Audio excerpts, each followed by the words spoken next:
Rappin' with ReefBum is sponsored by Bulk Reef Supply and Ecotech Marine.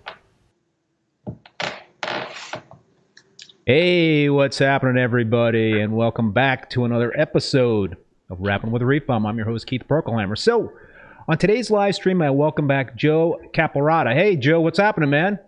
Not much. How you guys doing?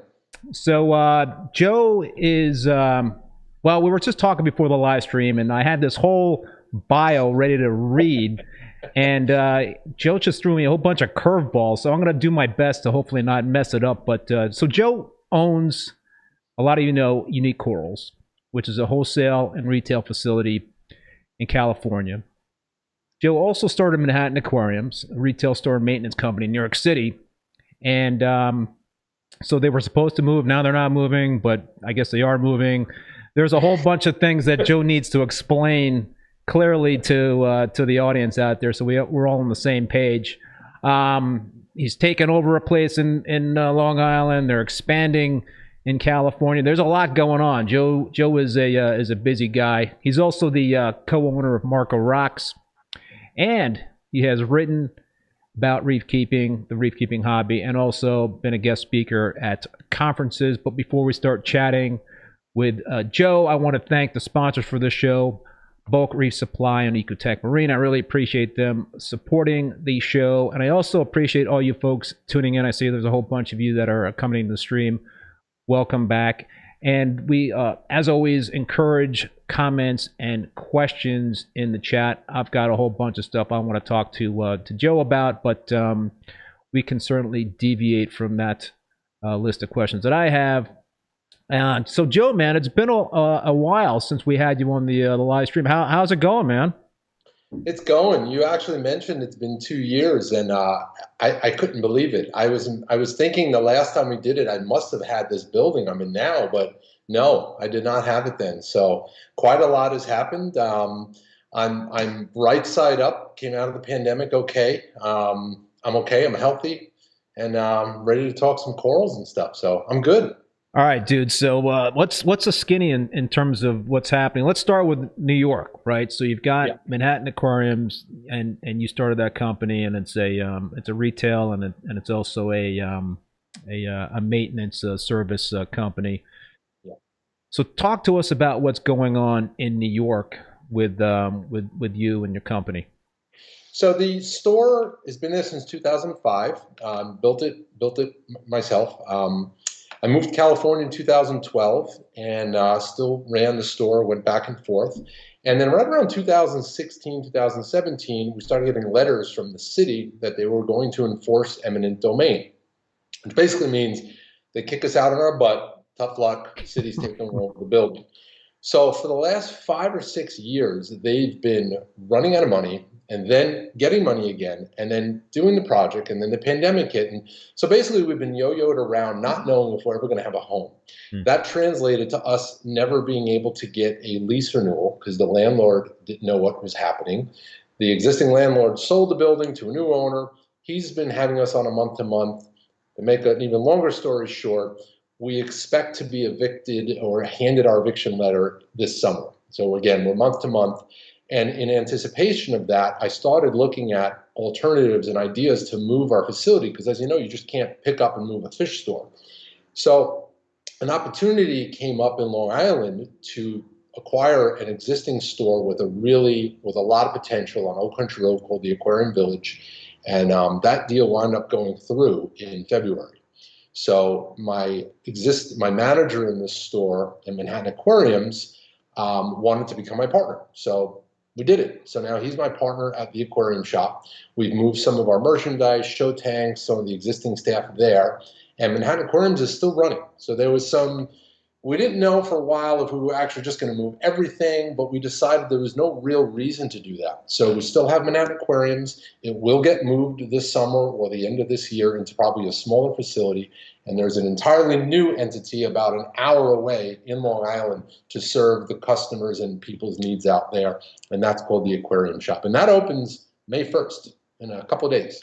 Oh, wow. So you guys are basically you took over ownership a couple of months ago, and you've been kind of working on getting that facility ready to rock and roll. Awesome, man. So we thought the issues were skin deep, but they actually were like bone deep. So once we started going into the rabbit hole or the rabbit's nest, whatever you want to call it, we just wound up redoing everything. You just can't leave this and leave that alone and change that. So we're going deep, and Mike's been killing himself. We got a couple of guys there, Christian and John. They've just been working their butts off trying to get that place up in order. So we're very proud and blessed to have them there. The store's going to be great. So what can folks expect in terms of that retail experience? It's got a lot of aquarium capacity. So we've got like a 100-foot wall of marine. We've ordered the new big eye sump from Raj and MRC with the incorporated moving bio bed, the big Orca Pro 3 skimmer, big UVs. So there'll be a lot of good filtration on those systems. We'll have a lot of fresh water, a lot of room for display tanks, basically everything you'd want in a fish store. There won't be anything but fish. Vivariums and terrariums as well, but there won't be any other pets for now. So everything you need. Yeah, it's interesting because in Manhattan, Manhattan Aquariums was pretty much like the only retail store where you could pick up saltwater fish and corals. You guys did have some freshwater fish. I do recall it at one point in time. I don't know if you still do or not. It's been a long time. Yeah, we shifted to make more, to do more with freshwater and a little bit less with saltwater. Be more of a rounded aquarium shop, well-rounded. But I thought I dig the location of Manhattan Aquariums. It's like right off of the West Side Highway, right across from the Javits Center. I guess there was like a lot of issues in terms of being able to find parking and being able to get to it because it's kind of like on one side of the on the city. But there's not a lot of fish stores and places where you could buy corals in Manhattan, right? I mean, No, there's a couple. I know there's one on the Upper West Side. It's in a basement area, and then there's some shops down, in like the Soho, Chinatown areas, more heavily into planted and arowanas, and not a lot with corals now. So I think we still probably have the biggest selection in the city. I don't know that I would go on record saying that, but we should. I don't know of anyone else that has more in the city. And so I remember the last time we spoke, there was like this gigantic 500-gallon display tank in that store that you actually moved across country to your house, correct? 12 gallon. Yeah, it was 1,200 gallons. 1,200 gallons. Now, freshwater Amazon display in my home fish room, which we should probably do a small, quick, I'm not there now, but we should do some kind of film project there because I put a lot of time and effort into that. And I love it, and it's all freshwater. So half the audience is just going to turn off their computers, but that's okay. Yeah, the last time we spoke, you gave us a kind of a preview. I don't think any of those tanks were wet yet. I think you kind of had them all getting ready to get them going. Yeah, they're all running now. It's a 1,200 gallon. There's a bunch of there's 280s. There's an antique tank from the 1850s era, which is fully running. I had it resealed or new glass put in it. And it's a couple of other tanks. All right, man. So you've been busy on the East Coast, and you're also been busy on the West Coast. What's going on with Unique Corals out in California? Unique Corals. We purchased a building last year. Did a remodel in this building I'm in right now. Built out the space the way we need it. We have our Triton ICP lab. I'm showing the video, by the way, of the new facility. Oh, cool. Yeah, apologies. It's taken a little bit longer, but I've just been spread thin, and right now I've been trying to do a lot of it myself. All the plumbing and the infrastructure, building the stands, the double racks, the show tanks. So we got through the construction phase, and this home is going to be the permanent home for Unique Corals, which is an online site to purchase corals, inverts, and in our dry goods that we keep. And then the showroom will serve for any walk-in traffic and also for video work to show the synergy between our brands and the corals that we sell and seeing everything in action. And then the farm has all the corals that will grow. Dude, that one tank with it looked like Marco rock with the suspended rock work. That is so cool. My only concern though is when you start growing corals in that thing, is it going to start tipping? No, because the guy that was working with me, Tim Kelly, he designed it in such a way using that's fiberglass I-beam and then fiberglass L 90-degree pieces. The L supports go around the entire perimeter, so it's counterbalanced extremely well. So everything is locked in. So he almost stood on the edge of that floating part, and it barely bent. So I have to show you, I should have sent it to you, but a picture of the scape before it had the rock on it. And all that rock was cut, and it is Marco rock, and epoxied onto it. So it's pretty badass. Wow. He designed the whole thing. He did a great job with it. So I'm just showing a couple of other pictures of the new facility that you guys passed along to me. There's a lot of empty tanks that I could see there, and I see they are wet. They are. I see you tending to a long raceway like a type of a glass tank. It looks like that's a long glass tank, man. Yeah, that's an 8-foot glass tank. I just did all the plumbing on those, and I'm being from New York where space is, super premium. I wanted to maximize the height of the farm, so I double racked everything. So I built the structures using 4x4, bracketed them to the ground, and then I got 4-inch I-beams, and I had them powder coated, and I bolted them into the tops of the 4x4 using stainless steel carriage bolts, and then. Yeah, it's all coming together. It's super strong, but yeah. So in terms of square footage, so this is going to be the retail / farm, right, for Unique Corals. Yep. In terms of like square footage and gallons and whatnot, is it going to be a larger facility or the same? Or this facility, it's a little bigger than the old facility. It's got a mezzanine, and it's about 5,800 square feet total. The old facility is about 5,200, and that facility we're keeping actually.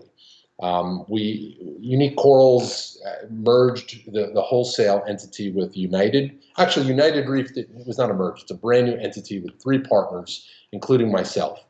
So Unique Corals is focusing its coral game on retail and farming. That business is strictly wholesale. That's called United Reef, and it's operating out of the old Unique Corals facility, which happens to be right up the street. Gotcha. When do you sleep there, Joe? I sleep between 3 a.m. and 3:39 a.m. So I get 39 minutes of sleep every night.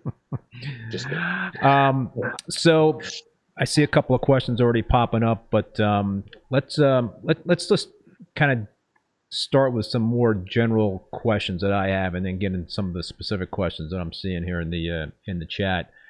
And so you guys are making the transition to a new facility out west. How long is that transition going to take you guys? We're coming into the final stretch. I'm doing a big push now. I hope to have it done by June. So all of May, well, that's a lie. I got 1 week trip to Marco Rocks to get our aquaculture facility done. But aside from that, I'm going to put 3 solid weeks into this place. I've got my team right now finishing up the showroom, putting in the Neptune systems. Neptune was great.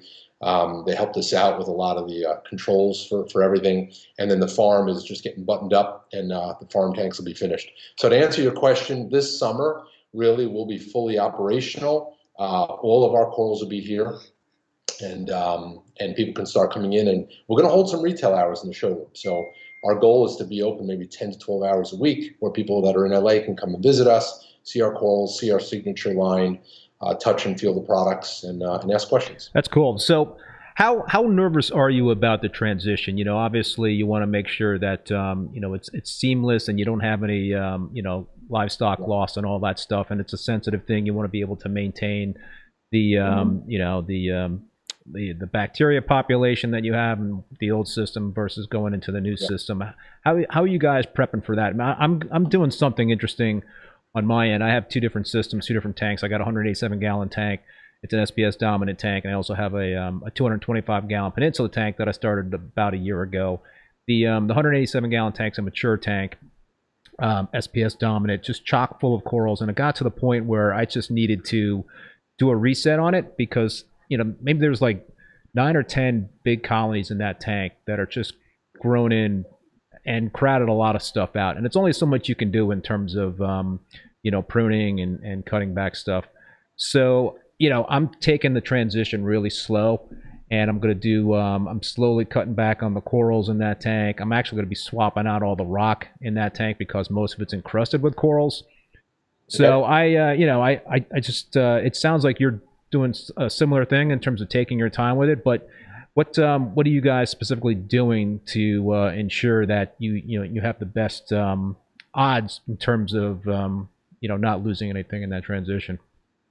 Right. So the biggest challenge was when we first moved the raceway, and we're fortunate enough to have a lot of holding capacity. The old facility, I held on to some of the raceways for our unique corals needs. So it's not like anything was without a home. We let the new systems here run for a little bit, and then we transferred some of the existing rock over. Didn't pay much attention to testing ammonia and nitrite, as the corals don't seem to be bothered by that.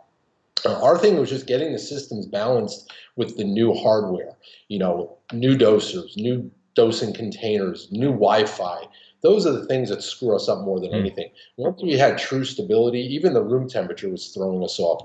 pH was dropping because it was too sealed. So once we solved those issues, everything else kind of went lockstep. We had a little bit of die off. Some of the LPS kind of reacted a little poorly. I think there was a lot of dust in the room from some of the concrete work. But now that things are stable, things are good. The larger systems are no different than your 187 gallon. Same principles, same foundation goals, maintain that alkalinity and all the other parameters. And we tried to match the existing conditions that most of the corals were in prior to the move, as far as PAR and even lighting types. We tried to use the same style lights, the same radion lights. But so far, knock on wood, we've been okay. And we've been going very slow. In our show tanks here, they've got marker rock in them. As you know, it's a dry rock. It does take a while, like any dry, inert rock. So you can speed that up by adding bacteria, by adding existing surface area from an existing system. And we've done that, but we're not in a rush, which is a great thing. So you guys have an ICP lab, at the California facility. Are you guys leaning on that at all in terms of the transition? Are you getting that specific in terms of trying to match it now? We did baseline tests just to make sure nothing crazy or unpredictable was seen. But as far as manipulating trace elements or the major ions, most of that we do with handheld.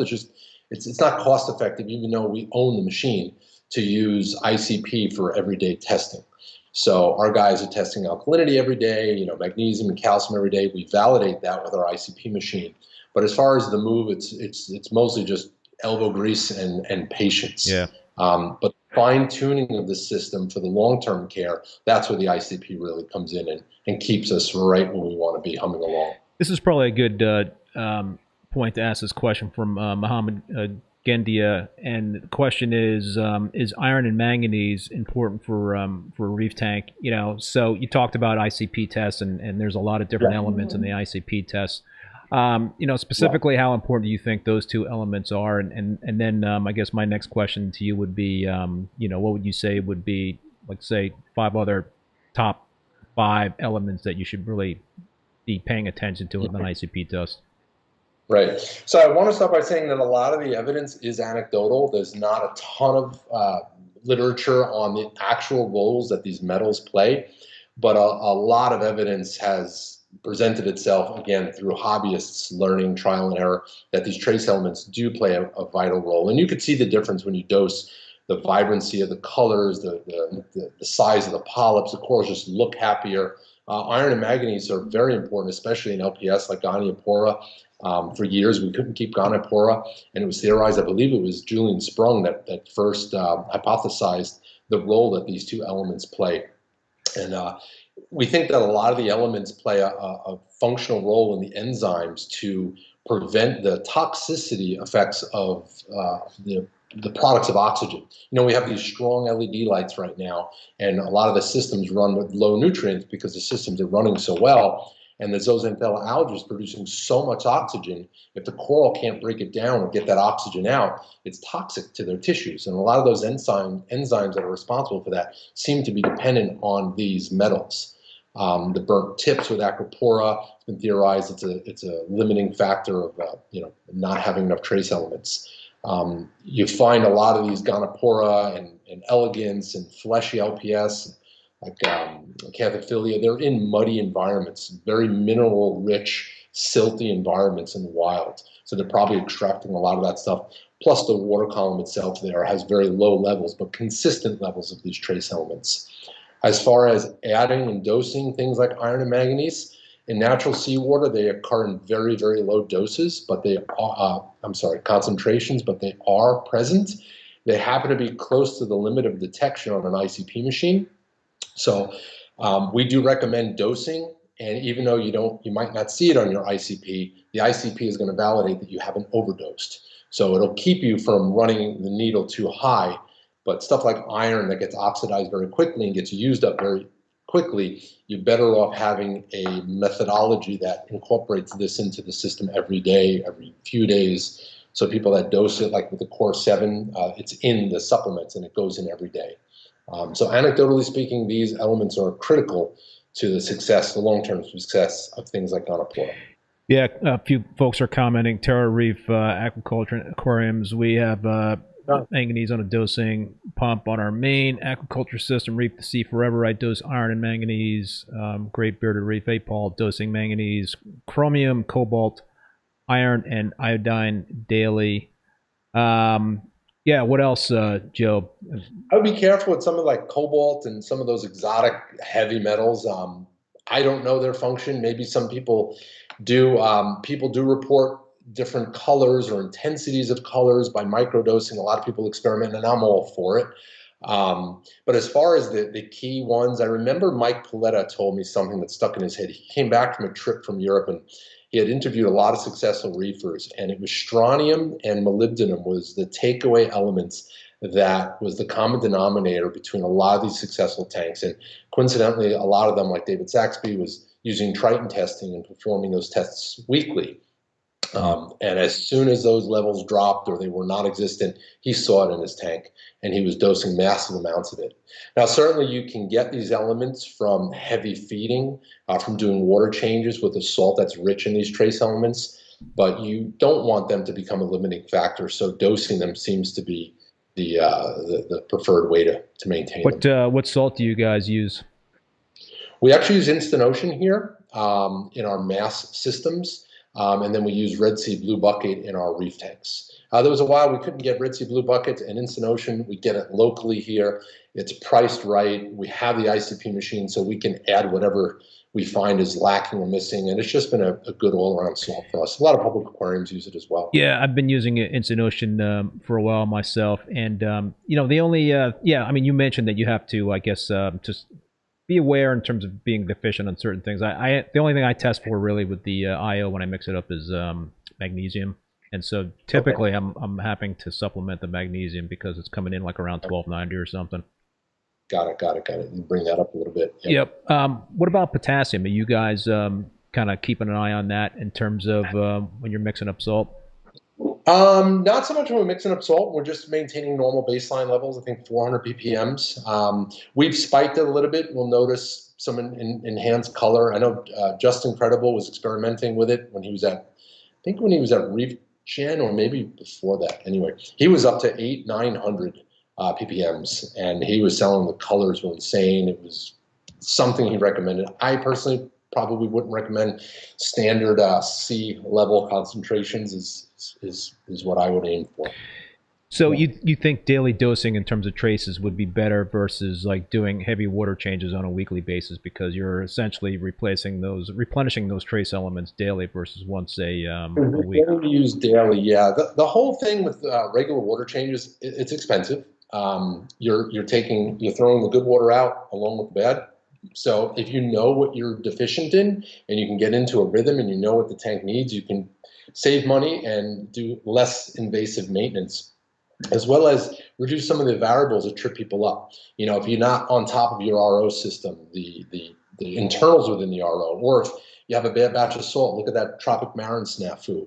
Everything's going great until you have a bad batch of salt, or you have a hot spot in the salt. So if you can kind of get the system to be humming where it doesn't look or perform any better without doing the water changes. And now some of these trace element mixes are so good, like the infusion mixed with a calcium reactor. There's a lot of great companies having, with trace elements. I love the Triton products.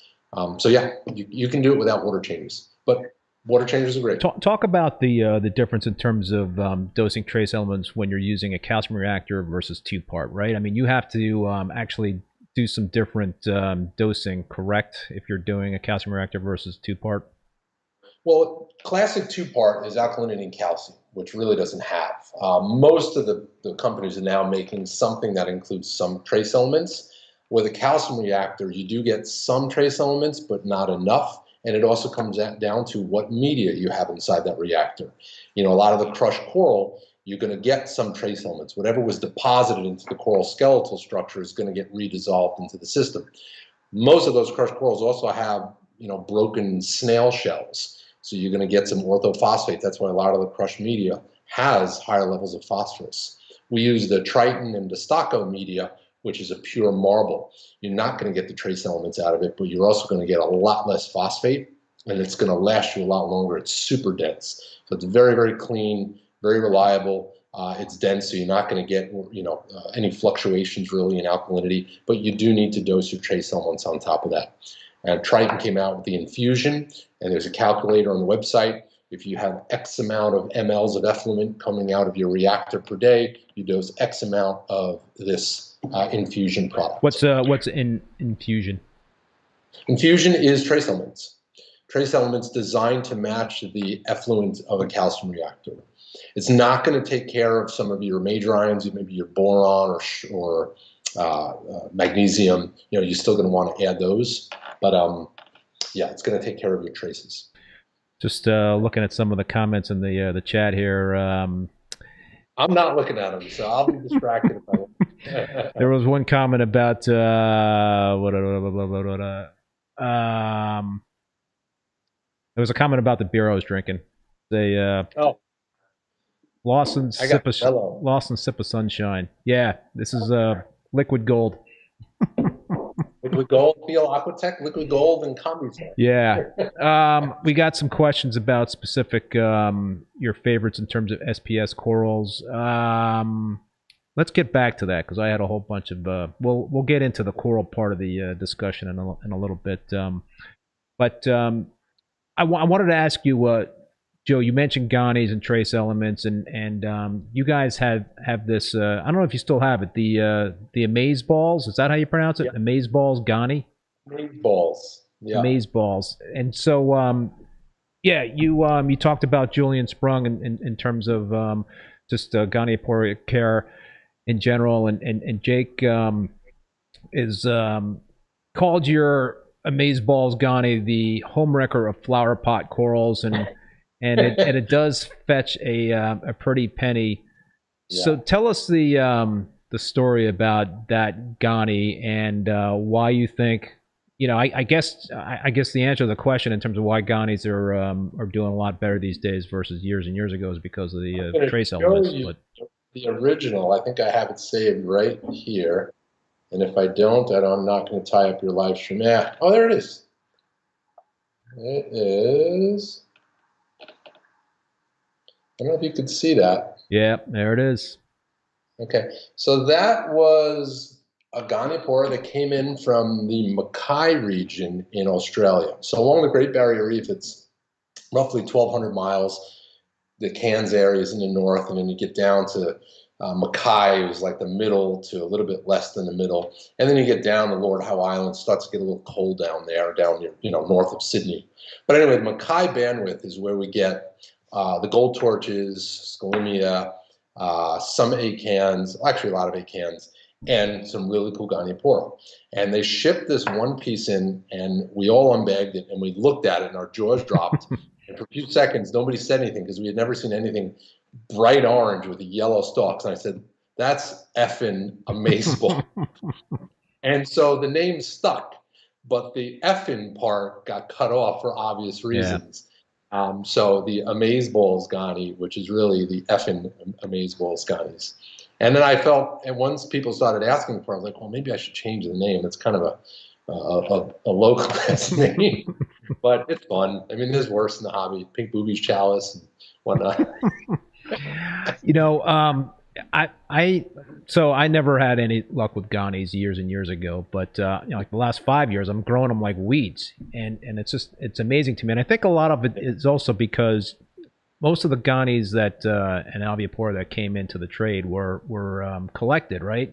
And these days, a lot of them. I mean, I guess the Amazeballs was a wild collected Ghani, but it seems like they're just being aquacultured, and I guess that's making them more hardy, right? I mean, aquaculture. I have a few theories on that. So traditionally, it was the Stochizai, the species of the golf ball Goniopora. That was the main one that was targeted and shipped because it was big and fluffy, and that's what people got.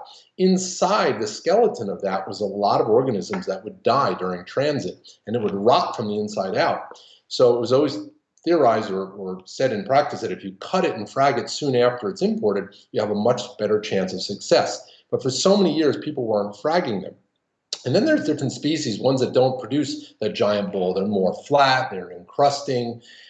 I also think, our reef keeping practices have gotten much better. We're also targeting slightly elevated nutrient levels. For the longest time, you don't want any detectable nitrates or phosphates. You look at everyone's bragging charts, it's like, I have 0 phosphates and 0 nitrates. These corals really do better when these levels these nutrients are present. So highlight, we're keeping nitrates at 10, 15 ppms, phosphates at 0.05 to 0.1. We see it in our LPS first when the levels start to drop, they start to fade, they look weak, and Gonioporas, you could just tell at their style of predation by their morphology. They're literally baskets of gloves catching stuff from the water. That screams prey capture, water column prey capture. So, you have to look at the coral and say, well, geez, I'm probably not giving enough meaty foods in the water column, so I better supplement with some higher nutrient levels. Just want to say thanks to Great Bearded Reef, Paul, for that super chat. Comment is another great stream, guys. Appreciate it. Thank you, man. Really appreciate that love with the super chat. Oh. So Joe, all right, so Goniopora, a lot easier to keep these days. What other LPS would you say have become easier for us to keep in our tanks? Probably, really all LPS have become much easier. There's none that really jump out as hard. The ones that are tricky, like the Heliofungia, those have always been a little tricky. We've discovered that by keeping them on a sandy bottom, which is counterintuitive, they seem to develop a bacterial infection and die, shortly after, within a few months. The Heliofungia, if you're people just watching, these are fungias, but they're larger and they have long, massive tentacles. It's like a Goniopora and a fungia smashed together. That's kind of what it's like. And they're beautiful, they're wavy, they come in all different colors, and they look great on a sand bed. But in captivity, they just seem to do better on a rock structure. Elegance corals have always been super tricky. Yeah. They just succumb to some infection. We've knocked back those infections by dosing with ChemiClean. It's one of our little secrets here. You dose with ChemiClean? Yeah, we do it prophylactically. Every few weeks, and we notice an immediate spark up of the stuff, especially like elegance. So, that's a whole other live stream just talking about bacteria and this new aquabiomics. And you got guys like, I'm dominating, I'm not letting you talk, I'm sorry. Like Bob Stark, this is going to blow some people's mind, but he's been dosing bleach into his tank. Yeah, I know. I got to reach back out to Bob because I tried to get him on the stream like when the pandemic started. He was like, I'm too busy. I don't have any time to do anything. It's like, but everybody was going crazy when the pandemic started. But yeah, I've talked to Bob about that. He doses bleach. Yeah. I was like, what the what? Yep. That was my first reaction too. Couldn't believe it. But he's got a good theory, and in small doses, it behaves like ozone. Sterilizing the water column, not enough to hurt the corals, enough to knock back some nuisance bacteria that may try to take a root hold in the system, and it kind of like a forest fire, allowing certain species to grow back and not get over dominated. Well, I don't know. I love it. So Cindy Reef Girl has made a comment, and I guess a question here. She got a bad sting from a Goni. That's when I found out there's such a thing as Goniopora toxin, but I'm wondering if it's only in certain types of Gonis. Do you know anything about that, Joe? I do not. Not my specialty, but I will say that everybody has a different level of sensitivity to corals, and I found that even my forearms, which used to be well, that doesn't look good. That's a cut from working. But this part of your forearm is super sensitive to brushing against any coral. Most of these corals have some low level of self-defense, some nematocysts, and it could just be, just having a living creature and the bacteria that was on it getting under your skin and causing an infection. It may not necessarily be a skin, but I'm not an expert. Dude, whenever I reach into my sump and like just scrape against some of the the stuff in the sump, the encrusted whatever's in the sump, and I get a little like cut, I'm like, all right, am I gonna be dead tomorrow because of some sort of bacteria that's gonna be deadly? Yeah, yeah, and hydroids or anything in the system could be pretty nasty. Yeah. So you mentioned aquabiomics. What have you guys used that service in terms of? No, I've been on my radar. I've had the pleasure. I think it's Colby that runs it. Well, there's a couple of fellows, but no, I have not. But I'm monitoring it, and when I have more bandwidth, it's something that I want to get into and really wrap my head around, because I do firmly believe that there is so much information and data to be had there, especially with people battling STN and old tank syndrome, and Sanjay now, most people know who he is. He's battling some weird tissue necrosis.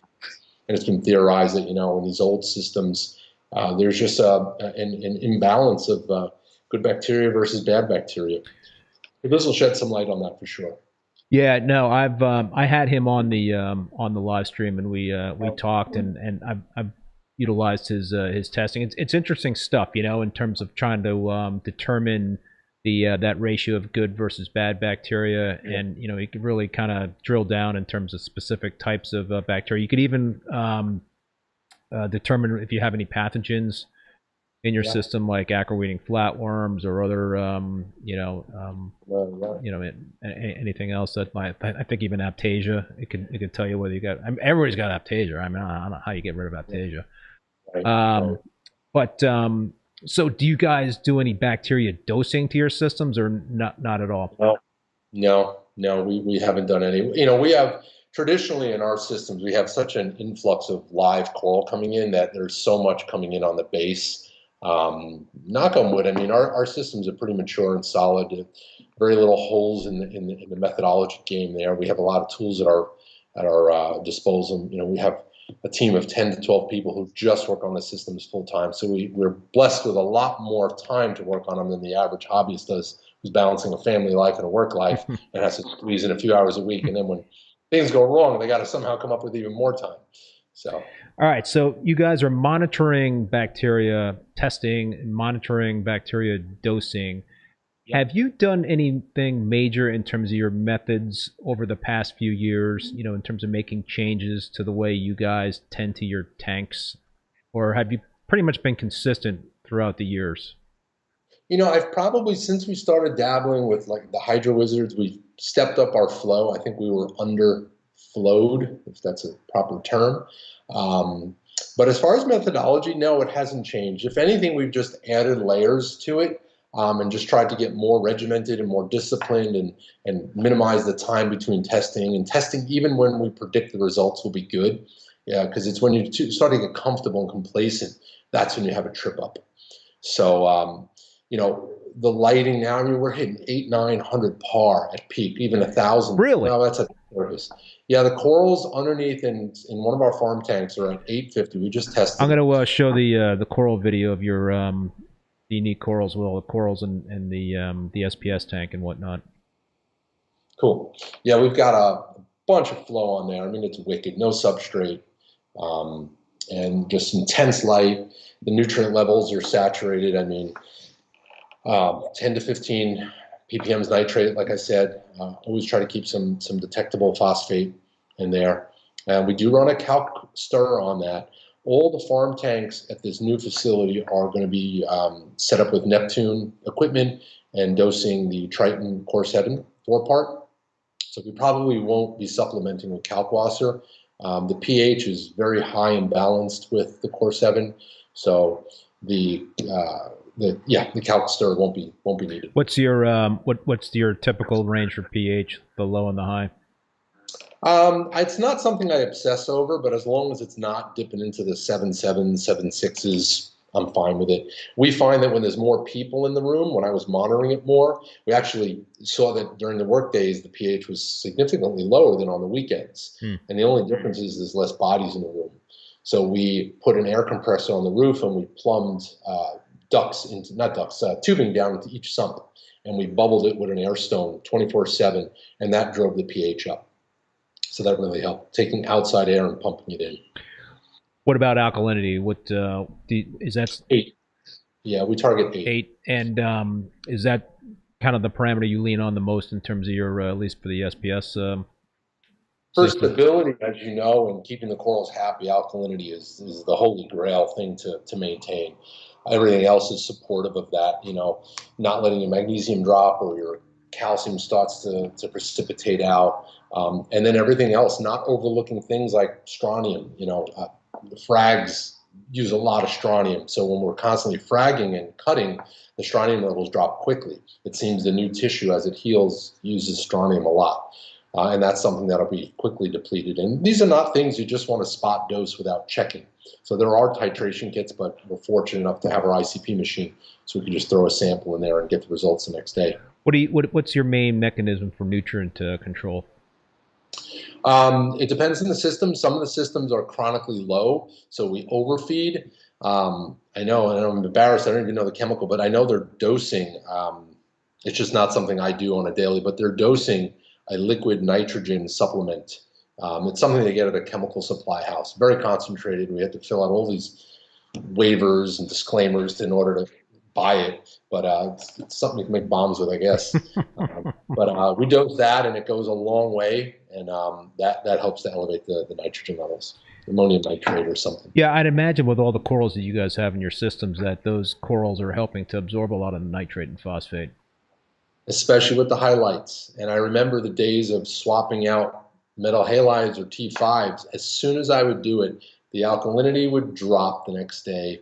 The nitrogen and nitrate and phosphates would drop. Everything, all of a sudden, it's like on steroids. They're using more minerals. They're growing more.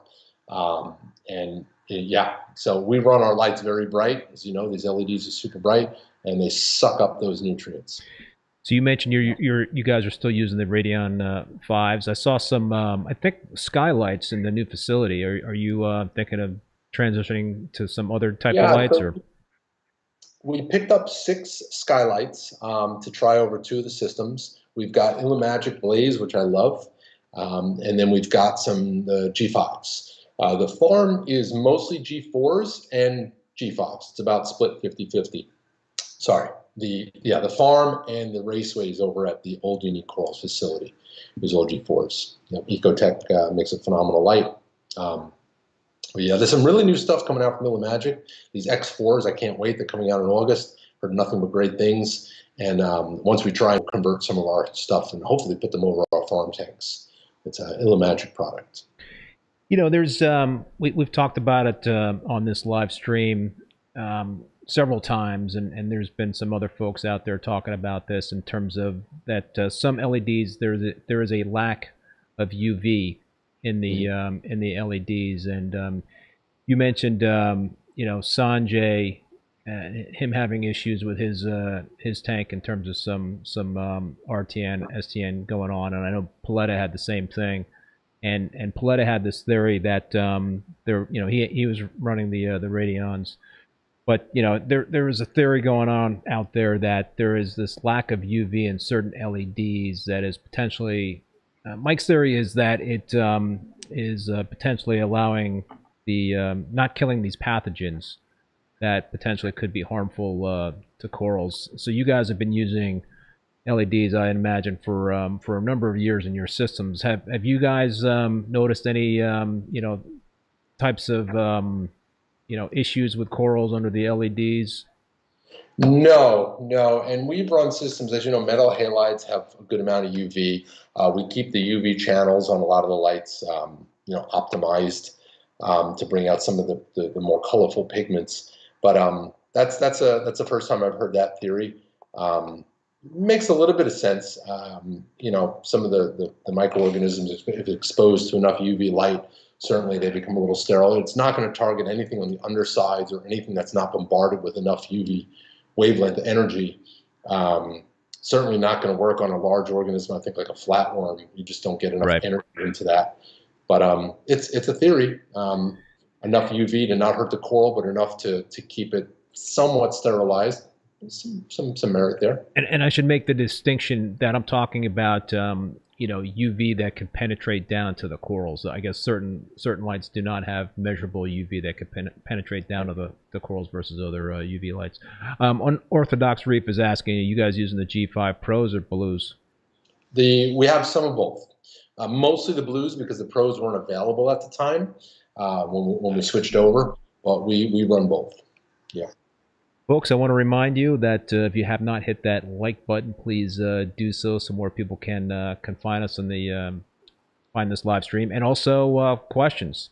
Fire away in terms of your questions. So Joe, man, let's start talking more about corals. And one question a while ago that I wanted to get to is you know, SPS, and you're kind of like your favorite SPS corals. What would you say your top 3 favorite SPS corals? Do you have any? Top three. Definitely the Oregon Tort. Nothing beats the blue and the Oregon Tort. The Solomon Islands Purple Monster, because it's been... Dude, you and I have the same top 2 favorites. All right, let's see the third one. And for me, it's the Strawberry Shortcake because I named it. So those, if I had to pick 3, those would be 3. I'll never forget when I saw the first shortcake come in. It was like 2007 or 8, and I looked at it, and it reminded me exactly like the Good Humor Strawberry Shortcake bars that I used to buy at the ice cream man on my way home from school in 6th, 7th grade. So that's where that name came from. After I looked at it, it was an amazeballs moment. But those are my top 3. Yeah, I just love the Oregon Blue Tort. I have a huge colony in one of my tanks, and you know, I've got another couple other good chunks growing out in the other system. The Tyree Purple Monster, my old tank when I used to live in Connecticut years ago, my 225-gallon tank, I used to grow that thing like it was a weed under middle halides, and I still have it. It's a different, you know, I had to get another frag because I broke that system down, but I'm still growing that coral out under my halides, and it's growing so much slower now for me. It's just like slow grow. It's supposed to be a slow grower, but I don't know what I was doing back in Connecticut, man. It was like growing like a weed for me, and I just can't replicate that these days. Do you have any of the Tyree Purple Monster? No, we have none right now. We have none. We're hoping, you know, we have our operation in the Solomon Islands. We've been plagued with one hiccup after another, but I mean, we're finally about to start exporting again, and that entity now is. Most of those corals will come into the United Reef International Group, but the Purple Monster originated there. And when Jake Adams and Tim Kelly went out there in an exploratory journey 5 years ago, probably, they found a patch of it and they brought some back. And it was amazing. The pictures they took, you know, hovering over it, it was just amazing. So we're hoping to find it again and farm it out there. Our ultimate goal is to farm a lot of these gems and find some new ones. So, all right, we're going to keep talking about corals, but I want to address this one question from Manny's Reef. So we talked about this. So I've been having some rapid growth in my my new Peninsula tank. I use the GHL Mitras lights, and you know, I'm getting some good par out of those lights, like 350 at the bottom till like up to 500 at the top, and I also keep an elevated pH, so I'm dosing Kalk water in addition to using a calcium reactor, so my pH in that tank is like elevated to like the 8.3 to 8.5 range.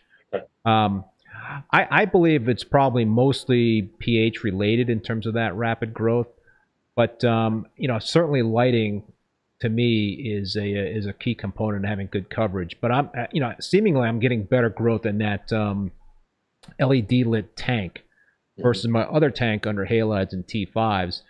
Yet the pH is higher in that LED lit tank. What do you think about that theory in terms of growth? Do you think pH potentially could be driving that growth, or do you think lighting?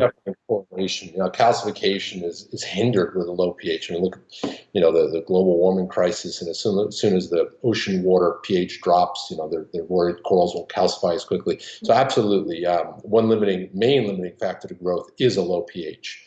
So if you can maintain 8.1, 8.2, I think once you start getting up around 8.5, 8.6, you start to run into some problems. But 8.2, 8.3, 8.4, that's a sweet spot to be in. Even if you can be in that midday and stuff, that's great. Yeah. For sure. Yeah. The light, whenever people compare two tanks and they say, well, this tank has this light and that tank has that, there's so many other variables at play that it's never fair. It would never be true to science to only take the variables you want to focus on and ignore everything else. There could be some other mechanism at work responsible for limited growth or something. But, as long as the pars are close, yeah, definitely some meat on that argument. All right, here's a couple of interesting questions for you here, Joe. One's an easy question for you. I'm sure there's an easy answer for you here. Blue Reef, is Joe going to be at Reefapalooza in New York? Last time I saw Joe in New York, his wife was having a baby. Couldn't understand why he was in New York. Well, she wasn't literally having a baby because all of the rap shows have been in June, right?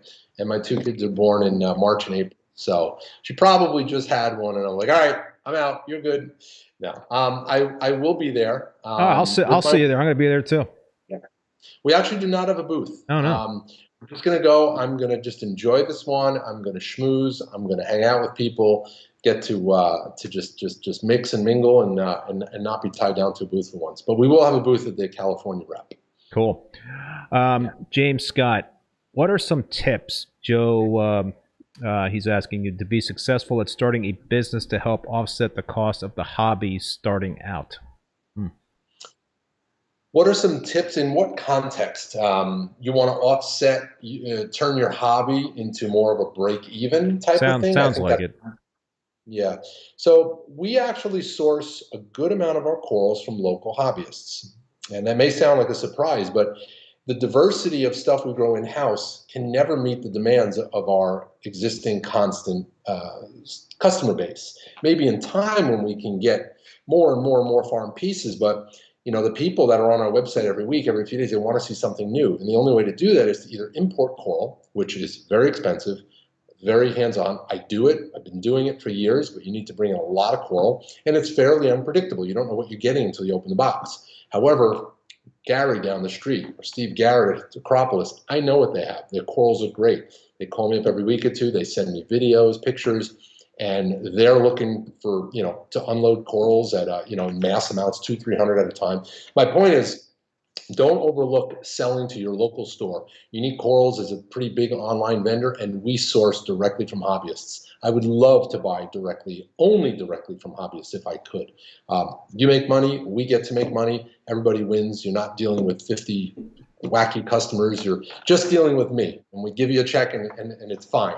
So to answer your question, figure out what corals to get, grow them, enjoy them, do it right, keep it healthy. And be fair in your pricing and work out something with some local stores. And if they ignore it, I don't think you have the right store. Rob, upstate New York, thank you very much, man, for the super chat. The comment is, see you both in June. Great chat. Appreciate that. Cool. So I had another question, but I'm gonna defer. The next question will come from Cindy Reef Girl. I love Marco rocks on the eMarco cement. I always start my tanks with dry rock. I think she's saying, what's the easiest way for hobbyists to turn the 7 to 8 pound Marco boulders into smaller pieces to not become smithereens? So the easiest way is to not start with boulders. We have a new product. And I'm co-owners of Marco Rocks with Mark Detroit. We're each half owners. He started the company. I joined it about 3 years ago. But we've now expanded our product line. And one of the most demanded products is the small reef saver. As you may have seen, Ryan at BRS took a sledgehammer and started smashing up all of his rocks. And I know from experience that if one of those little rocks goes in your eye, it's game over. So start with small rocks. If you can't, then put on some protective eyewear, take a hammer or a mallet or something, not a mallet, but a sledgehammer, and smash them up. You're going to smash them into a bunch of smithereens, but you also will produce some small pieces out of it. But demand the small reef saver, which is no bigger than fist size. It's not supposed to be. And that works great for using the eMarco cement or even Crazy Glue. And we have something new now, which is truly smashed Marco rocks. We run it through like a grinder, and it's called MR powder, and it's sold in a 3-pound jar. And after you do your glue joints, you can sprinkle this onto the wet joints, and it makes the joints disappear. So we did all of our displays here with it. It works great. It's $12 for 3 pounds, and it works great. It's available at BRS, uniquecorals.com, some other places as well. All right, so we're jumping around a little bit here, but when you talked about taking in corals from hobbyists, something popped into my head, and that was pests. How do you guys manage that situation in terms of when you bring in a lot of different stuff from a lot of different people and you're not exactly sure? We treat everything as infected. We don't take anyone's word for it, and we run it through our quarantine. Our new facility here is going to have 3 different quarantine systems, so it's going to take months for a coral to actually get into our working inventory. So it'll go under observation in the first tank and dipping, then it'll go into the second tank for observation and dipping, and then into the third tank where it'll sit for a couple of weeks until it gets moved out. And if we spot anything, we're going to kick it back 1 or 2 steps. We have methods in place now that are similar at the old facility, but to answer your question, you just don't trust anyone. What's your biggest fear in terms of pests? Probably the black bugs, and yeah, I would say the black bugs. What are you doing to prevent the black bugs from getting your system? We're doing iodine. I believe we're doing iodine dips. We do prophylactic dips on them, and then treat everything with Revive when they first come in, as well as iodine dips, and that seems to knock it back. Nothing seems to really take care of it. They're just so damn resilient. Flatworms crumble, they fall right off in most solutions. For those of you that don't know, with acro-eating flatworms, as long as you don't have any dead skeleton, any base, those are where the eggs are. And a good dip should take care of all of the adults. So if you're dipping correctly and you're not introducing any dead skeletal material, it's very hard to get flatworms into your system. It's when you let your guard down and you put something with a base or a frag plug, that's how you can get that in your system. So you guys are cutting everything off the base of the Yeah, not in our, in our systems that have incoming coral, like at United Reef, that's a wholesale facility. We really put a lot of emphasis. We train the people that buy from us to be the new front line, because we just have too much volume to really do it, long term correctly. It's just par for the course when you're getting new specimens in and turning over stuff. You just can't eradicate everything. So Matt Millette, I think I'm pronouncing that correctly. Sorry if I'm not. Joe, how do you adapt from loaded tanks with dosing and from selling out quickly all of your products, I guess corals? Your dosing has to be affected, in my opinion. And then, so I guess he's saying again, my real question is, what do you look out for when you have a big change in frags and colonies sold? So there's like this big, imbalance, I guess. All of a sudden you guys have a sale or something like that and sell out a lot of your livestock. How do you compensate for that in terms of daily testing and adjusting of the dosing? The alkalinity is the thing that really takes the hit the most. Your other parameters don't fluctuate as much, and the selling tanks are 2,500 gallons. So there's a lot of water in comparison to the mass of corals. So we don't see the shifts that we traditionally would in a small tank with a lot of biomass. But as you know, you stick your hand in the tank, you change your skimmer, your alkalinity trends higher because the consumption drops. You can see the stress through your testing. Especially now that you can monitor your alkalinity every few hours, like on a trident. So as long as we're not too invasive and we're just kind of plucking like leaves off the tree, we're not turning racks over and kicking up all the detritus, most of these blips in the chemical trends are non-harmful. And we adjust our dosing daily. You mentioned detritus. How diligent are you guys in terms of trying to keep detritus, at the minimum in their systems? We go in every few weeks and we siphon off probably half the raceway. We lift the racks up and we siphon it. And again, we test and adjust the alkalinity as a result. But we try not to let that detritus settle. It just lowers the redox and suppresses pH. It's more acids in the water. The system runs a little cleaner without it, especially in commercial systems. Yep. All right, Josh the Box has a question, and I know I'm going to butcher this name. Any tips for growing the Koji Wada Nepthia? Mine grows quite slowly. Yep. Bright light, and it does grow fairly quickly. I've got some friends actually. Well, one good friend over here that bought it, and the thing turned into a basketball in like 7 months. Very bright light. You think soft coral, low light. Well, this thing screams under light and loves it. They're very easy to frag. Just take a clean pair of scissors once it's got some mass on it. trim, trim, trim, trim, let all the pieces fall into a little jar with some crushed coral or rubble or broken marco rocks, and place that in a slow flow spot in your system. You don't need to tie it, you don't need to glue it, and after 2 or 3 days, each one of those pieces is going to stick onto a little piece of rubble. Then you could take that rubble and glue it onto a frag plug, and it should never fall off. You know, give it 4 days, 5 days to make sure it attaches. But they're gorgeous. It's pink.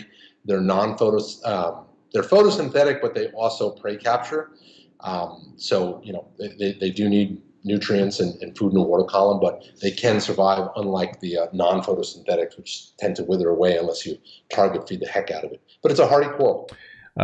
James Scott is asking, what, Joe, do you guys feed your coral systems? Reefroids, and then fish foods. I always believed in putting fish feeders on the systems and keeping more fish and feeding them, and let the natural breakdown of waste produce food for the corals. But really, you know, for a while we were doing yeast, and then we stopped, and I don't even know why, like the brewer's yeast. But Reefroids has been really good with us. We've been doing well with that, especially, again, with our chronic low phosphate. Reefroids does have phosphate because it's very, very rich fatty food, and the corals love it. So we slow the flow, turkey baste it into the LPS, like the Scalemias and the Elegants, and then broadcast feed for the rest of the animals. And feed at night if you can, after the lights shut off. That's when prey capture is optimal. Skimmer off? Actually, half the systems are not even running skimmers right now. Really? But yes, it would be good to shut off your mechanical filtration and skimmers. You'll keep more of that food in the system, for sure. Yep. So half the system's no skimmer. Yeah, and it was kind of serendipitous. Like, we just turned one of them off, and we left it off just to see, and the corals just did amazing with it. And it goes back to one of these things, you know, if it doesn't make the system better, why do it?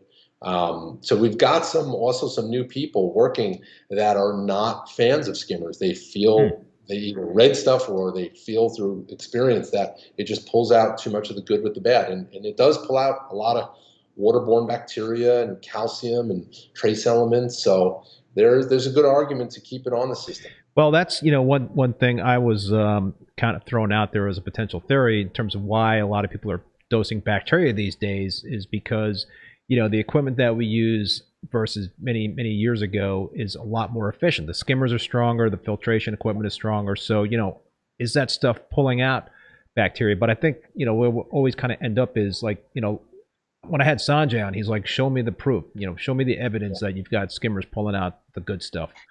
So it's interesting. But, you know, my one experiment, go ahead. Sorry, I cut you off. Sorry. No, go ahead. No, there is some proof out there. I mean, the Ken Feldman did that famous MACNA speech on when they analyzed the skimmate and all the bacteria that was in it and the calcium that was in it. We know that these corals are doing prey capture, and when you study the gut inside the coral polyps, it's loaded with bacteria. You know, the bacteria is so symbiotic with the corals. There might be some, you know, true scientific proof, but I mean, man, we know that when the systems run lean, the corals don't like it. So there's enough anecdotal evidence to suggest that the skimmers are removing stuff for sure. All right, so I guess you can kind of get away without bacteria dosing if you're not running skimmers. Well, I don't know that I would go so far as to say as you need to bacteria dose with or without. Bacteria grows exponentially. I mean, I think it's a lot of snake oil to sell bacteria. In an established system, most species are multiplying so quickly that you've reached stability. You shouldn't need to keep dosing unless, and maybe that's what Sanjay was referring to, unless you could prove that the skimming is removing something that you need to then add. I wouldn't buy that. Because we're removing food, now we have to dose bacteria. The system should be generating enough bacteria to maintain some level of biological balance. Yeah, you know, it's interesting. I started dosing bacteria last summer, so it's almost been a year for me in terms of dosing bacteria. And there was two reasons why I started dosing bacteria. One is because you know, I wanted to get rid of some problematic algae. So there was some cyano and there was some green algae in my frag tanks that I wanted to kind of like get rid of. And so some of the bacteria that I've been the bacteria that I've been dosing, you know, do target red and brown and green algae. So that has definitely helped. The other thing that I like about dosing bacteria is that it does help to reduce the nitrates and the phosphates. And in fact, it crashed my Chaeto. So I took my algae reactor and also the refugium that I had on the other system offline, because when I started dosing bacteria, the bacteria that was helping to cut down on the green algae, crassa, the Cato. So, but I've been running my systems without Cato. So my only, I'm using a skimmer, and I'm bacteria dosing, and that's keeping my nutrients, in check. I mean, my nutrients are pretty low. I mean, my nitrates are in the 2.5 to 5 part per million range, and my phosphates are like, 0.02, 0.03, 0.05 in that territory. Mm-hmm. And when you say adding bacteria, you weren't adding vibrant, were you? No. Okay.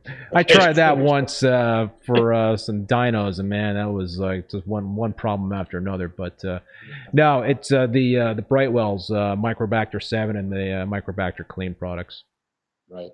There's one thing to inoculate, to add back a bacteria. I don't know that I'm sold, and it's not a strongly rooted position. I'm totally open for hearing, but I see so many successful tanks that don't need to dose bacteria to run. I'd like to think that with the growth rates of bacteria, if you need to disrupt the bacteria through inoculation, certainly there's some merit behind that, but to rely on a constant dosing regimen of bacteria, don't know that I'm sold on that yet. I would love some evidence, but yeah, I'm only doing it once a week. So for like each bacteria, I'm dosing one time per week. So I'm not doing it on a daily basis, because you do have to shut off your skimmer and UV for 4 hours. So to me personally, that would be a pain in the ass to do that every day. But I mean, listen, every tank is different. There's not a cookie cutter way to run a reef tank, right? Right. And we have to experiment. I'm a fan of 3 steps forward, 2 steps back, but that 1 step forward, we learn something from it, and that's what advances the hobby. Doing foolish things, the micro bubbling, the dose bleaching, this is what advances the hobby. All right, another specific coral question from Matt Millette. Joe, your favorite Monty from the Solomons would be? The Monty from the Solomons? Yeah, what's your favorite? Oh, there was one really cool, it was like a grafted red and green encrusting Monty that we've seen. That is in a couple of people's tanks. Unfortunately, we lost our mother colony when we were moving some stuff. I forget the name of it. It escapes me. I apologize. But I don't really have any others that come to mind. So far, a lot of the Monties that we've seen are just no different than ones that we're seeing out of Australia or Indo. They're pretty, but they're nothing mind-blowing yet. I know they're there, but we really have not even come close to tapping into the resources that are the Solomon Islands. Once Tim Kelly's back out there and can explore, I can get back out there too. We can start to go to some of these islands that have probably never had collection done on. This actually kind of brings up a question I had in the back of my head that is something that I'm experiencing in terms of shipping costs these days because of the price of gasoline and freight charges and stuff. Just shipping corals, in my business, it's like through the roof, man. It's like so freaking expensive these days, and freight costs overseas and stuff like that. How do you think that sort of thing will impact you when you want to start bringing in more, importing more corals? I mean, just the cost alone is. Well, we're seeing $15,000, $20,000, $25,000 just in freight on one shipment, and the airlines are getting most of that, and the broker. So, wow. I mean, to just think of giving them that much for a plane ticket is just mind blowing. But that's where we're at right now. It used to be $5, $6 a kilo to bring in stuff from Indo, and now it's 15 to 18 a kilo. So I'm hoping it doesn't go much higher, and on top of that is fuel surcharges. And every year there's more and more ancillary fees. The CITES fees tripled. Everything. Everybody wants to make more money. The boxes are more money. The oxygen's more money. So it really costs a lot of money to bring in a live animal from the other end of the world in 24 hours. As far as if it gets much worse, I think our prices are only going to get higher and higher, and it's going to put more pressure on growing corals domestically. We have the tools, we have the ability. I'd like to think we have the space for it. We just need the impetus. We need the reason, and I think the cost is gonna push for more domestically aquacultured corals. Yeah, I mean, even shipping within the United States is like getting crazy expensive. Yes. Yeah. Yes, it is. How do you think that's going to impact the retail coral business in the U.S.? Well, certainly it's going to take its toll, and I'm hearing rumors of people shutting down aquariums because the electricity costs are getting too high. You know, if something's got to go, you know, the tank's going to be high up on the list to go. But certainly there'll be probably less coral sales domestically from state to state. Probably more local shows will pop up where you can drive your corals around. I think people are going to experiment more with maybe 2 or 3 day shipping. We've had corals that get lost in transit for a week and they land fine. So, you know, until we're pushed to think outside of the box, we stay within the box. Maybe dry shipping. You know, there were some people that shipped corals, live corals from overseas, wrapped in wet newspaper, Acropora, and they came fine. So why aren't we doing that? Why are we paying to ship water? Well, that's just been the way, and we can absorb the price of that into our existing price structure. But if you keep pushing it, people are going to have to come up with different ways. Either the corals are going to get a lot smaller for the same price, and the bags will get smaller, so you just get less mass for the same amount of money, or we just have to think outside the box, like I said. Yeah. So, all right. Not only is we're feeling the pinch on the coral side in terms of just price increases, but on the dry goods side as well, right? I mean, you guys Unique have a lot of products you sell in terms of dry goods, and there's some serious supply chain issues. What are you seeing on that front? Yeah, I mean, we definitely seen it, especially the manufacturers that manufacture in China. I don't think we buy anything that's manufactured in China, so we haven't been hit with the tariffs. Certainly the international freight, the shipping delays have been horrible. We had, you know, a couple of containers like from Germany sitting outside of the docks in LA for 2 months, maybe not that long, 40 days waiting to come into port. You know, it was 100, 150 cargo ships. But as far as supply chain, like Pax Bellum, I know you had to wait. Just some of the heat lamps, some of the parts. Now we're getting plagued with the microchip shortage. So all the smart pumps, roller mats, anything with a chip is being hit hard by this microchip shortage. So yeah, it's hitting everything. But you know, buying smarter, buying more in advance, predicting it is where I think smart business and experience comes in to kind of mitigate against some of those delays. What do you see any relief anytime soon in this front? I mean, what do you think in terms of supply chain issues? Do you think this is going to be anytime soon? From what I'm hearing, this is going to be another year or two. You know, this is, you know, from people smarter than me that are in the logistics and supply chain networks. This is what they deal with. They don't see this kind of subsiding for another year or two. I don't think a lot of China now is in lockdown, so certainly we're going to see the effects of that. Not now. We're going to see that months from now, that ripple effect. Anything manufactured there. So, you know, I would buy supplies now. Don't hoard. Don't go crazy and buy all the toilet paper. But it probably makes sense to stockpile stuff you know you're going to need. Get 6 buckets of salt. Load your freezer up with some frozen food. You know, don't stress over it. If you know you need it, and if, quite frankly, if you have the budget put aside for it, load up so you don't have to stress. All right, dude. Now you're making me nervous. You should stop right now and go and start ordering some stuff. I'm going to put in a huge order of salt right now. Say something or I'm going to get in a lot of trouble by my staff. I don't say. We are having a Reef to Reef live sale this weekend. That's a 2-day live sale. Tons of coral, 1,000+ corals. Check it out if you happen to go on Reef to Reef. I hope it's okay that I gave a shameless plug. Yeah, no, absolutely, man. Those are not easy to put together. No, thankfully, you know, my staff is really good. We've fallen into a little bit of a routine now where we can, you know, put in extra hours and still have our corals going up every day, but designate some of the real cool gems to go up. And people can save some really good money. Some of those prices, I almost want to buy them back. Like 50% off. I'll buy it.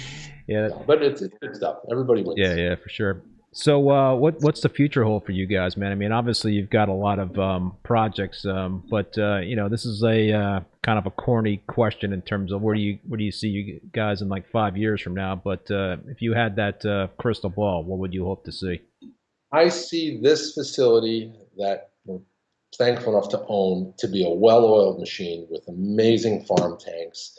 No different than a Worldwide Corals or a Top Chef. You know, the guys that are really doing it right, guys and girls, the places that are doing it right, we're going to have this place humming along. We'll have our lab cranking out samples next day, which we're doing now. All the farm tanks chock full of really amazing inventory. Our need for importing won't be as strong. We'll have a lot of stuff in-house, and we can actually go out and source really cool corals and buy them back from the community. Maybe if our showroom goes well here, we'll have a unique corals full retail experience in another location that's just designated for 7-day-a-week walk-in traffic.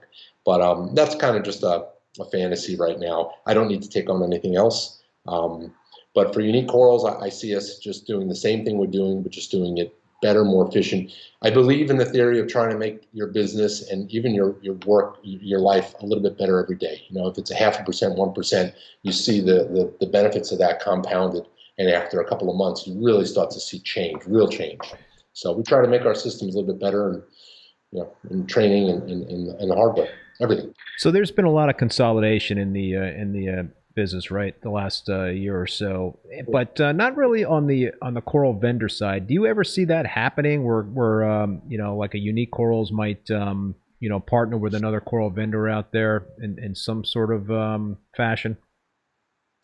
I'm completely open to that. If it makes sense. It's not I don't have a strong belief either way. I don't.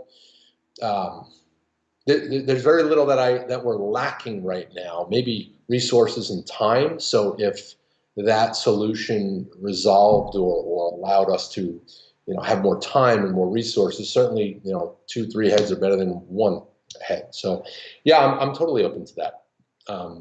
Yeah, but I think Unique Corals will probably stand alone. I don't see anyone out here at least merging, but totally open to that.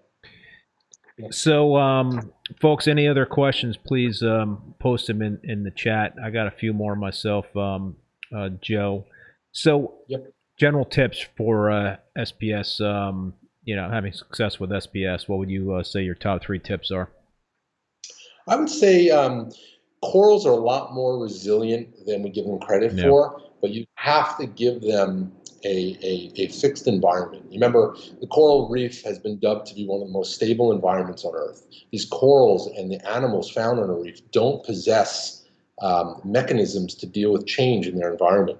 So, you may be running your calcium and your alkalinity at these set points, and then you go see a friend's tank and their set points are different than yours. So, that's the secret. And you change it. And then you go to another tank because you're in the hobby. This is what you do. You go to see different tanks, or you read about different tanks.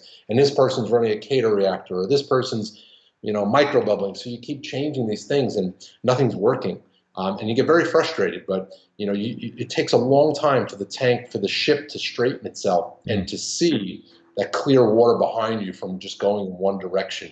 So I would say, before you do anything, really think about what level of reef keeping you want. What is your time commitment? What is your budget? And then identify tanks and people as mentors that identify with your style and budget and time and even size aquarium.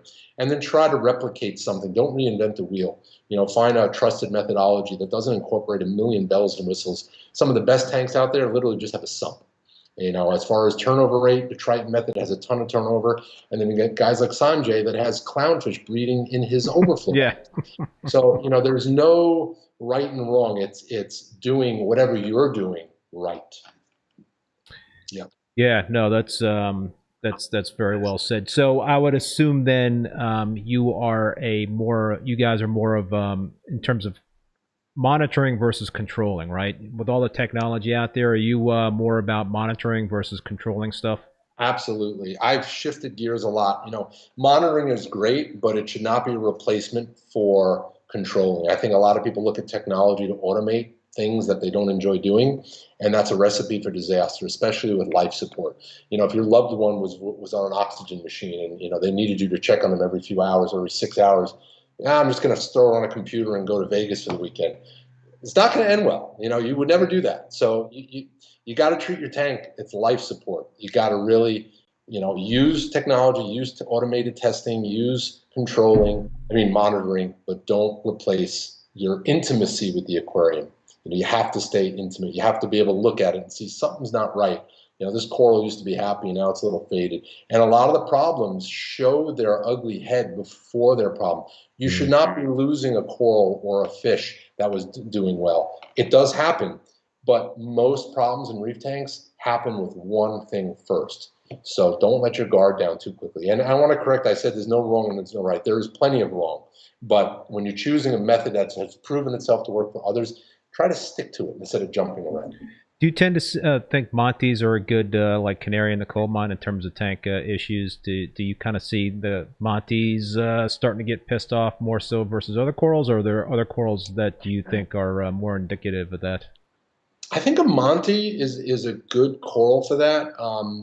For me, it was always green star polyps when they weren't open. You know, if something's going on, but that's like kind of base level. Montes, yeah, I would say Montes. They'll peel pretty quickly if they're not happy. You know, trace element or heavy metal, you know, some screws in the sump or something wacky, a bad magnet. You know, we see that with ICP, you know, any elevated heavy metals. The Montes are usually the first to peel and let you know. Really, any acropora that starts to show some recession around the base, you know, that's a canary in the coal mine for sure. What's burnt tips on an acro a sign of? An imbalance between alkalinity, lighting, and nutrients. Usually those three. You know, if you're running just not enough nutrients and high alkalinity and your high lights, you know, those corals really need to have a lot of nutrients. But it's a four-pronged approach. You need the trace elements, you need the stable alkalinity, you need the higher nutrients, and the high lighting. And you should not really see the burnt tips. You know, people were theorizing that, well, not a theory, it's pretty proven that low alkalinity was a limiting factor to growth. So they ramped up the alkalinity. Remember back in the 90s, we were hitting 14, 16 DKH, and we were getting burnt tips. We didn't have the nutrient levels to sustain that kind of growth. And we also didn't have ICP testing, and there wasn't as much of an emphasis on that. Here's a good question. I did not have planned to ask you, but Algae Warrior is asking, how did the Australian live rock sourcing come about? That came about, the coral, actually I don't know the acronym. Jamie Craig's was working with some scientists. They created a coral spawning lab, Jamie Craig's, out of the UK. And Vincent Thomas and him created a beautiful lab out of 80-20 aluminum. They blacked it out. They built a bunch of glassfish tanks. They automated it. They put radion lights. They mimicked the moon phase over the tanks, and they spawned coral. Jamie Craig really gets the credit for that. They started replicating the system and putting them around the world. They put a few of them in the US. One of these suppliers was told to stock their tank with live rock. One of these scientists was told to do that. So I hadn't sourced live rock in a while, and I reached out to some of our collectors, and he said they have a site that they can collect from that doesn't have a lot of coral on it, and they're allowed to collect rock there. So we brought that in. And that's where we got it in, and I brought in extra in case there was an issue, and then we had surplus rock to sell. How much die-off was on that rock? I'm assuming it was in transit for a while. You know, it was stinky. The skimmers went nuts, but we brought it in 2 or 3 times, and on the last batch, we sent some out right away. And it's tough selling live rock because you want to sell it live, but with it, it's nasty. So if you don't train your customers to what they're getting, they're in for a surprise, and their family's in for a surprise. But somebody sent us a video the next day of a blenny that was in the rock, and it was alive. And this rock was dry shipped from Australia, put in our system, and then we dry shipped it to the customer. And I say dry, but it's damp. Yeah. And the blenny lived in a little moist pocket in the rock. So a lot of stuff lives, but unfortunately, a lot of the stuff dies. And I have mixed feelings about it. I hope we don't go back to full live rock. I want to see a hybrid, and I believe in it, and that's why our Marco rocks, we're putting a lot of resources into aquaculturing the rock, and that's coming on board real soon. So you'll be able to buy live, clean, pest-free Marco rock. Oh, no kidding, really? So you from Unique Corals, you could buy... Well, Unique Corals will probably be a seller of it, but Marco rocks... Marco rock, okay, right. Yeah, we still need to figure out the entire business model, but it will be a direct-to-consumer, whether it's a drop ship or a direct-to-consumer. But our main goal is to get the rock from our tanks to the end user as fast and with minimal chain of custody. So we want to know that our product's going in there and not some molested product that sat in a store or a FedEx warehouse for 5 days and defeats the whole point. So that's our goal. Yeah, I picked up some Carib Sea Life Rock for my the 187 gallon tank, which I'm going to swap out. I've got Haitian live rock in there right now, and that's what I'm going to be swapping out for the Carib Sea live rock. And I've been cooking that in a 100 gallon Rubbermaid for about 3 months now, doing like 10% water changes with the established tank water and all that stuff. But when I bought that rock from a local fish store in New Hampshire, they brought it in. It was dry, and they had it in their they had it in a like display tank with other dry rock. But the water was not looking too good, and I was like, you know what? I want to have the advantages of being able to sculpt and glue together some of that dry rock. So I dried out that live dry rock, and then decided live dry rock. Yeah. I just didn't. I wasn't too enamored with where it was being housed, but you know, I'm sure it had some bacteria on it. But I don't know, man. It's supposed to be sprayed with bacteria. Yeah, I don't know how much. Yeah, I could get a spray and spray our Marco rocks. I won't do it. Yeah, it's got to be some science behind it. Yeah. Joseph Muscat. Joe, what's up, man? How you doing? What's your swing on alk per day and night do you consider unharmful? So what kind of swing and alkalinity would you say over a 24-hour period is okay? Everybody you ask will give a slightly different answer. I think the best answer is whatever doesn't cause noticeable negative effects on your own tank. For us, it's probably 0.2 to 0.4. With hardy corals that are well established, we could probably pull a full swing once a week and not see much damage to the coral. But if we did that consistently, certainly the effects would be seen. But I think it's pretty normal to see a 0.5, 0.4, maybe a little bit less actually. 0.3 to 0.4 between day and night. But if I'm sorry, yeah. All right, one last question, man, and then we're gonna wrap it up. Russell Adams has an interesting question. Question for Joe: what do you think of the recently surfaced coral smuggling bust? Have you heard about that? Yeah, I did. I mean, yeah. What do I think about it? I think that the people are idiots, and it's not the way to do it. It certainly isn't. Smuggling corals, they brought them in through Alaska. The Philippines are off limits.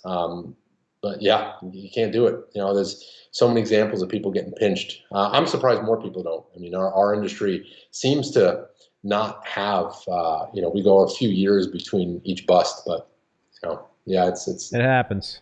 It happens. Unfortunately. I mean, look at the prices people are paying. When you drive those prices up, it's gonna create a demand where people are willing to break the rules. Like that. Unfortunately. All right, dude. So anything else you want to mention? That you guys have the live sale going on this weekend, right? Unique Corals. But anything else we should know about? There's some really cool new products from HydroWizard that are coming out, like the inline reversible pump, which we just received the first ones, but they're in metric. I'm waiting for them to be imperial. And these are fully controllable, reversible. So imagine a closed loop pump that has the power of a HydroWizard. It's quiet, and you can have 5 hours in one direction at whatever intensity, and then ramp down and change and go the other direction. So especially on bigger features bigger systems where you're trying to create a lagoon, spinning one way and then spinning the other way. I think there's some really cool applications for that, to not have to see pumps inside the tank. I'm not a big fan of penetrating the bottom of the tank with the light. Me neither. That's that. But you can put the pump in the tank. You can come over the back of the tank. You can incorporate it into an overflow with a new system design. So there's ways to mitigate against that liability. If you use Schedule 80 bulkheads and Schedule 80 plumbing, and you do it right, you'd be hard pressed to ever have a leak or an issue. But it's when you use those damn cheap ABS molded bulkheads, you're just asking for trouble. And that's one of my pet peeves that I want to come close to ending with.